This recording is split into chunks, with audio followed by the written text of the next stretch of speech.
মুহাম্মদ সাল্লাল্লাহু আল্লাহ বললেন না না উল্টা পাল্টা আবদার করো না, ওই নবুয়তি দিয়ে দেয়া হয়েছে।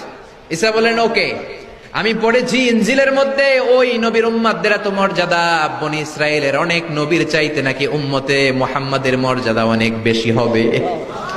আল্লাহ শেষ নবী আমাকে বানালেন না, ওকে, কিন্তু আমার উম্মতকে ওই উম্মত বানান। আল্লাহ বলেন নো, ওইটাও দেয়া হয়ে গেছে। পাবে কে?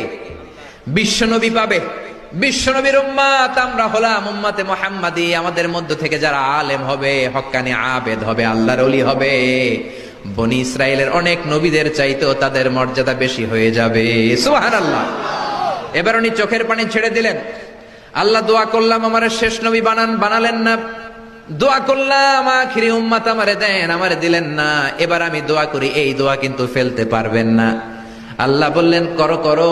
সাইয়েদনা ঈসা বললেন আল্লাহ তাহলে আপনি আমাকে এই পৃথিবীর মধ্যে ওই নবীর উম্মত করে আরেকবার দুনিয়াতে পাঠানো লাগবে।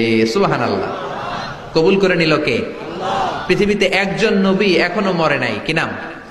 ঈসা আলাইহিস সালাম। উনি আসবেন ইমাম মাহাদির 7 বছর যখন হবে, তার গভর্নিং 7 বছর চলে যাওয়ার পরে আসবেন। ঈসা আলাইহিস সালাম যখন আসবেন, এসে দাজ্জালকে, অ্যান্টি খ্রাইস্টকে নিজ হাতে হত্যা করবেন। চিল্লায় বলেন ঠিক কিনা? এটা ছিল ঈসা নবীর দোয়া। এবার বিশ্বনবী কোন দোয়া করেছেন জানার দরকার আছে না নাই? বিশ্বনবী বলেন লিকুল্লি নবীন দাওয়াতুন মুস্তাজাবা। প্রত্যেক নবীর জন্য একটা করে দাওয়া মুস্তাজাবা আছে। আলেম যারা আছেন তারা বুঝবেন। দাওয়া মুস্তাজাবা মানে এমন দোয়া যেটা কবুল হয়ে যায়। দোয়া করলেই, কথা বলেন, দোয়া করলেই কবুল। এরকম দোয়া রব্বুল আলামিন সব নবীকে একটা একটা করে দিয়েছেন। ওই দোয়াটা করলেই সেকেন্ডের মধ্যেই কবুল করে দেয় কে? আল্লাহ। সব নবী ওই দোয়া দুনিয়াতেই করে ফেলেছে। বিশ্বনবী বললেন লিকুল্লি নবীন দাওয়া মুস্তাজাবা। সব নবীর জন্য একটা স্পেশাল দোয়া আছে, দাও বিহা, যেই দোয়াটা নবীরা দুনিয়াতেই করে ফেলেছে।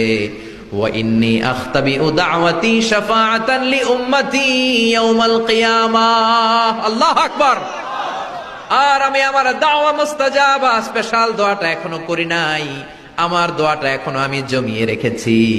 কিয়ামতের কঠিন ময়দানে আমার উম্মত যখন বিপদে পড়ে যাবে, আমার উম্মতের জান্নাতে যাওয়ার ব্যাপারে ঝামেলা লেগে যাবে, আল্লাহর অনুমতি ক্রমে শাফাত করে করে আমি আমার উম্মতদেরকে জান্নাতে ঢুকিয়ে দেব। তখন আমি ওই দোয়াটা করব। বিশ্বনবী সেজদায় পড়ে থাকবেন কিয়ামতের ময়দানে। সব নবীরাও বলবে ইয়া নাফসি ইয়া নাফসি। কেউ যখন আল্লাহর কাছে যেতে পারবে না, সবাই মিলে বিশ্বনবীর কাছে যাওয়ার পরে বিশ্বনবী তখনও মাথা তুলবেন না। বিশ্বনবী কপাল ঠুকে কেঁদে কেঁদে বলবেন রব্বি হাবলি উম্মতি। ও আল্লাহ আমার উম্মতকে আপনি মাফ করে দেন। সুবহানাল্লাহ। আল্লাহ বলবেন নবী ইরফা রাসাক, মাথা উঠান। সাল তুতা, আজকে যা চাইবেন তাই দিব। ইশফা তুশাফা, যারাই শাফাত করবেন আমার অনুমতি ক্রমে কবুল করে নিব। সুবহানাল্লাহ। বিশ্বনবী চাইলে ওই দোয়াটা দুনিয়াতেই করতে পারতেন অন্য নবীদের মতো, ঠিক কিনা?